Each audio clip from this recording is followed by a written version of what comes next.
안녕하십니까, 레필입니다. 10월 3일이고요. 추석 연휴 잘 보내셨습니까? 지금 이제 연휴 끝나고 내일 이제 장을 앞두고 있는데요. 어, 증시에 대한 이 분위기를 한번 살펴보고자 지금 이렇게 영상을 정리하게 되었습니다. 자, 추석 연휴 동안에 미국의 셧다운에 대한 이슈가 해결되었습니다. 그래서 제가 이제 공지로도 좀 알려드렸는데요.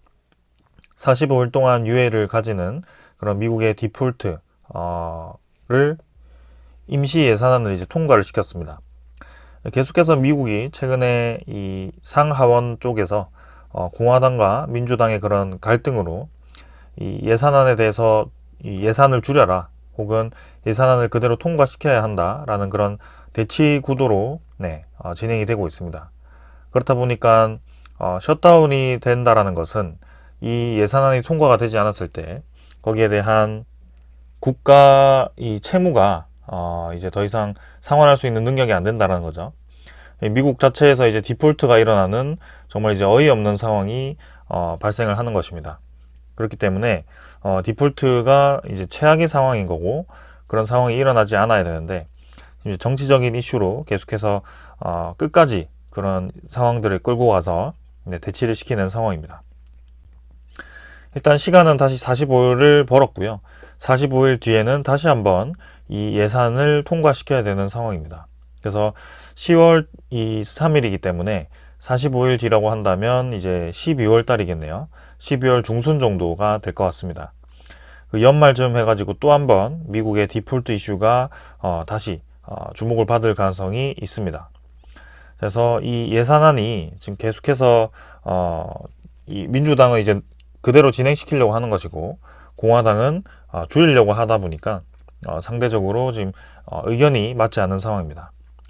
그러나 다행히 이제 극단적인 상황까지 갔다가 이번에 마지막에 그런 공화당 쪽에서 이제 이 예산안을 통과시키면서 일부 통과시키면서 다행히 예산안 법이 통과가 되면서 이렇게 디폴트 우려는 해소가 되었습니다.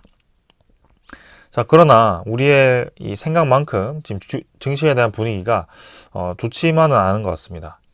미국의 지금 지수 선물도 하락으로 출발을 하고 있고요. 유럽의 이 지수 선물도 1% 안쪽으로 하락을 하고 있습니다. 지수를 보시면 특히 이제 니케이가 1.8%까지 하락을 하면서 상당히 이제 크게 하락을 하는 모습이고요. 상해 종합은 아직 주식 시장이 열리지는 않았습니다. 확실히 지금 증시 분위기가 디폴트 이슈가 해결됐음에도 불구하고 좋지 않은 상황인데요. 외환을 보시면은 지금 1360원입니다. 이 달러가 다시 한번 치솟으면서 상단으로 치고 나가고 있고요. 계속해서 이 상승세가 줄어들지 않고 올라가고 있습니다. 디폴트 이슈 때문에 이제 환율이 올라가고 증시가 떨어졌다라고 보았었는데 지금은 이제 이 환율 자체가 계속해서 올라가는 모습이고요. 그 다음에 가장 지금 주목을 받고 있는 이슈 중에 하나가 미국의 10년물 국채금리입니다. 미국 10년물 국채금리가 4.69%까지 올라가면서 최근 대비해서 가장 높은 가격대를 유지를 하고 있고요. 국채금리가 지금 5년 내에 가장 높은 방향으로 계속 치솟고 있습니다. 지금 전체적인 그래프를 보더라도 2007년 이상으로 지금 이제 치솟고 있는 상황이고 금융위기 때와 비슷한 수준의 그런 국채 금리를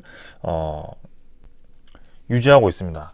그때와 지금은 좀 다른 것이 그때는 이제 장기적으로 이제 국채 금리가 서서히 떨어지던 그런 상황이었는데요. 지금은 그런 장기적인 하락세를 끝내고 코로나가 일어난 이후부터 거의 이제 국채 금리가 수직으로 올라가는 상황으로 치닫고 있습니다.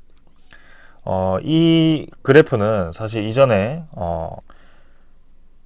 1970년대, 80년대에 있던 그런 공황 수준이 아닌가 싶고요. 상당히 지금 우려스러울 정도의 상승세가 이어지고 있습니다. 국채 금리가 이렇게 올라간다라는 것은 미국의 국채 가격 자체가 떨어지고 있다는 뜻인데요. 국채에 대한 가격이 지금 이제 2000년대 수준까지 떨어진 상황입니다. 그래서 가격이 지금 140 달러까지 올라갔다가 순식간에 지금 17달러까지 떨어진 상황이고요. 국채 가격이 저렇게 빠르게 떨어지다 보니까 국채 금리도 치솟고 있는 상황입니다. 그래서 이 국채 가격이 미국 디폴트 이슈가 해결되면서 다시 반등을 할 줄 알았는데 생각보다 약세를 계속 띠면서 국채 금리 가격이 계속 올라가는 상황입니다. 그러면 이런 상황이 왜 자꾸 일어나느냐? 계속해서 연준에서 미국의 FOMC에서 매파 발언을 이어가고 있습니다. 보우먼 연준 이사가 추가 금리 인상이 필요하다라는 또 발언을 하면서 저런 이 국채 금리 상승이라든지 환율 상승에 또 한 번 기름을 부어버리는 상황이었고요. 거기에 대해서 시장이 굉장히 요동치고 있는 상황입니다. 자, 그래서 내용을 보시면 인플레이션을 잡기 위해서 미국 기준금리를 높게 유지할 것이라는 기대감이 조성되면서 미국 국채금리가 치솟았고 뉴욕 증시는 혼조세를 보였다. 특히 미국 연방정부의 셧다운 위기가 모면되었지만 시장은 여전히 불안한 모습을 보이고 있다. 그래서 이날 연준 관계자들의 매파 발언이 투심 회복에 악영향을 미쳤다.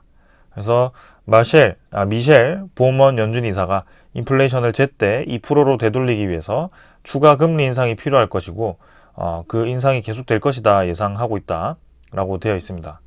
그래서 인플레이션을 지속해서 시의적절한 방식으로 낮추기 위해서 추가적인 긴축이 필요하다라고 발언을 하면서 이 시장에 대한 분위기를 좋지 않게 계속 끌어가고 있습니다.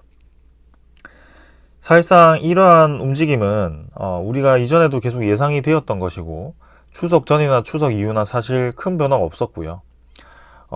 이전에 FOMC 이 금리 동결을 할 때도 앞으로 이제 추가적인 금리 인상이 나올 수 있다. 그리고 지금 바로 금리 인하를 하는 것이 아니고 고금리를 꽤 오랫동안 유지를 해야 될 수 있다라고 저 파월 의장이 발언을 했습니다. 근데 저렇게 이제 또 이 핑계 저 핑계 되면서 국채 금리를 치솟고 있죠. 네, 국채 가격은 떨어뜨리고 국채 금리 가격은 올려버리는 그런 상황입니다. 그만큼 지금 국채에 대한 가격 자체가 불확실하다는 뜻이고요. 미국의 디폴트 이슈가 단기적으로는 해결되었지만 결국에는 연말로 갈수록 또 한 번 흔들릴 가능성이 있고 내년에 이제 미국의 대선이 있다 보니까 또 미국 대선을 앞두고 공화당과 민주당의 그런 치열한 공방전이 이어질 것이다라는 그런 시장에 대한 불안감이 증폭되어서가 아닌가 싶습니다. 그래서 미국 국채 자체도 계속 공매도를 쳐가지고 가격을 떨어뜨리는 헤지펀드 세력들이 있다라고 들었는데요. 지금 이제 그런 상황들 때문에 국채금리 가격이 더 치솟는 게 아닌가 싶습니다.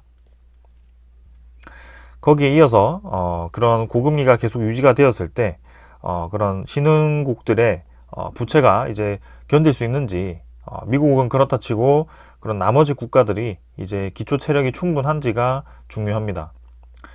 당장 우리나라도 지금 이제 부채 늪에 빠졌다라는 평가가 많고요. 가계와 기업, 정부의 트리플 경고 등이 커졌다라는 이 평가가 있습니다. 내용을 살펴보시면 미국의 국가별 GDP 대비 민간 부채 비율이 한국이 가장 높이 상승했고요. 5년간 증가폭이 2017년에서 2022년 42.8%로 굉장히 많이 올라갔습니다. 미국과 영국은 이제 반대로 떨어졌는데요. 일본 같은 경우는 30.9% 올라가면서 우리나라 다음으로 올라갔고요. 독일도 마찬가지 18.3% 올라가면서 부채 비율이 증가를 했습니다. 지금 이제 한국에 대한 부채 증가 비율이 상당히 높아지면서 단기적으로 이제 이 금리 인상에 대해서 굉장히 이제 부담스러운 상황이 펼쳐지는 것인데요. 이러한 지표들이 사실상 외국인 투자자라든지 그런 해외 자본들이 우리나라 증시로의 이탈을 유도할 수도 있습니다. 최근에 코스피와 그런 코스닥에 대한 지표를 보게 되면 외국인 투자자가 빠르게 빠져나가고 있는 상황인데요. 지금 이런 부채 비율이 높고 고금리가 계속 유지가 되었을 때 과연 이제 한국에 대한 그런 시장이 메리트가 있는 것인가에 대해서 의문점을 가질 수 있습니다. 그래서 외국인 투자자에 대한 이탈이 가속화될 수 있기 때문에 거기에 대해서 조금 우리가 경계를 할 필요가 있을 것 같습니다. 당장 이제 부동산 가격이 최근에 굉장히 많이 올라가면서 부동산 이 투자 붐이 일어나는데요. 그런 부동산 투자 붐 때문인지 부채 비율이 상당히 많이 올라갔고, 거기에 대해서 이제 고금리가 계속 유지가 되었을 때 그 부채를 갚을 수 있는지에 대해서가 굉장히 의문인 거죠. 그래서 그런 부동산발 불안감이 금융권까지 번질 수 있는 그런 위기감이 있기 때문에 지금 우리나라 시장도 그리 좋지만은 않습니다. 당장 이제 중국 시장이 더 위험해 보이죠. 네, 헝다라든지 그런 바오이다오인가요? 네, 그런 아주 큰 부동산 기업들이 하나둘씩 부채를 갚지 못해서 디폴트 선언을 하기도 했고요. 겨우겨우 이제 인민은행에서 금리를 떨어뜨리고 억지로 이제 지금 돈을 지원해주면서 막고는 있지만, 사실상 부동산 공실률도 굉장히 높고, 지금 이제 잘 짓던 건물들도 공사를 중단하는 상황까지 일어나는 것 같습니다. 우리나라도 지금 그런 이 건축들에 대해서 건설이 지금 부실하거나, 그죠? 혹은 건설이 지연되거나 하는 이 지역들이 꽤 있거든요. 그래서 그런 것들이 서서히 지금 피로도가 쌓이고 있습니다. 그래서 이제 이 FOMC에 대해서 고금리가 계속 이어진다라고 했을 때, 과연 이 장기전에도 이 국가 부채가 견딜 수 있을 것인가에 대한 의문점을 가질 수밖에 없습니다. 그래서 지금 이 전반적으로 시장이 굉장히 불안해지는 것 같고요. 디폴트 이슈가 단기적으로는 좀 상승으로 힘을 실어줄 줄 알았는데, 생각보다 지금 국채금리가 빠르게 올라가 버리면서 오히려 내일 시장은 좋지 않을 것으로 또 예상이 됩니다. 그러나 이러한 상황이 그리 오래 가지는 않을 것이다라는 예상도 좀 있습니다. 이렇게 이제 매파 발언을 계속 이어가지만 결국에는 지금 추가 금리, 그죠? 11월에 추가 금리를 할 확률이 20%밖에 되지 않거든요. 금리 동결 확률이 이제 80%까지 올라가면서 사실상 이제 추가 금리 인상이 쉽지는 않은 상황입니다. 그러나 이제 금리가 내려갈 확률은 거의 지금 제로에 가깝고요. 금리 인하는 생각보다 오래 걸릴 것 같습니다. 그래서 거기에 대해서 지금 이제 부채가 높거나 혹은 좀 기대감으로 투자 심리가 투자에 대한 그런 기대감으로 많이 올라갔던 산업들은 타격을 받을 수밖에 없습니다. 이렇게 이제 시장이 위축된다라고 했을 때 앞으로 신규 투자가 줄어든다라고 했을 때는 그렇게 투자 이 기대감으로 이 주목을 받았던 이 테마들이 빠르게 축소될 수가 있거든요. 특히 전기차 같은 그런 이 신재생 관련 그런 테마들이 조금은 이제 타격을 받을 수도 있는 상황입니다. 그리고 새로운 이제 이 필수적인 생활의 필수적인 분야를 제외한 부분들, 그런 부분들도 조금 이제 타격을 받을 수도 있습니다. 지금은 우리가 단기적으로 바라보기보다는 조금 체력을 가지고 좀 길게 접근을 해야 되는 상황이 아닌가 싶고요. 저의 예상보다도 시장이 계속해서 오랫동안 흔들리는 모습이 좀 보이면서 조금은 더 시간이 필요해 보인다라고 생각을 합니다. 사실상 이전에도 이렇게 국채 금리 자체가 이렇게 가파르게 치솟았던 적이 없다 보니까 사실상 전문가들조차도 지금 상황이 굉장히 물음표일 겁니다. 그래서 누군가는 계속 떨어진다라고 얘기를 하는 것이고, 누군가는 이쯤 되면 올라갈 수 있다라고 얘기하는 것이고, 계속 의견이 갈리는 거고요. 정답은 없습니다. 그렇기 때문에 시장의 상황을 보고 거기에 대해서 단계적으로 좀 접근을 하는 것이 필요해 보입니다. 자, 그래서 내일도 시장 분위기는 좋지는 않을 것 같고요. 국채 금리가 지금 우리가 지금까지 보던 가격대와는 다르게 흘러가고 있습니다. 너무나도 빠르게 올라가면서 지금도 4.7%까지 올라갔고요. 5% 이상 올라갈 가능성도 높아 보입니다. 지금은 국채에 대한 가격대가 빠르게 내려가 버리면서 이런 상황이 일어나고 있는데, 일단은 시장이 안정화되는 것이 우선이라고 생각을 하고 과도하게 올라가 있는 종목들, 그리고 기대감으로 좀 이 가격대가 최근에 빠르게 올라갔던 종목들 위주로 좀 이제 투자를 주의를 해야 될 것 같습니다. 그래서 조금 더 이 시간을 보고 시간을 두고 투자를 해야 될 것 같고요. 이제는 정말 필요한 테마들, 그죠? 실질적인 테마들이 관심을 받을 가능성이 높아 보입니다. 자, 오늘 이 정도로 정리를 하고요. 시장의 변수들이 계속 이어지다 보니까 조금은 답답한 상황이기도 합니다. 그러나 연말로 갈수록 또 이제 그런 변수들이 하나씩 해결될 것으로 보여지고요. 내년엔 또 이제 미국에 대한 대선이 또 큰 이슈가 있기 때문에 그런 이슈에 대해서도 계속 신경을 써야 하는 상황입니다.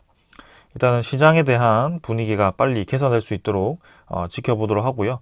네, 거기에 대해서 이 대응을 한번 잘 해보도록 하겠습니다. 저는 여기까지 하고 마무리하고요. 내일 시장에서 뵙도록 하겠습니다. 감사합니다.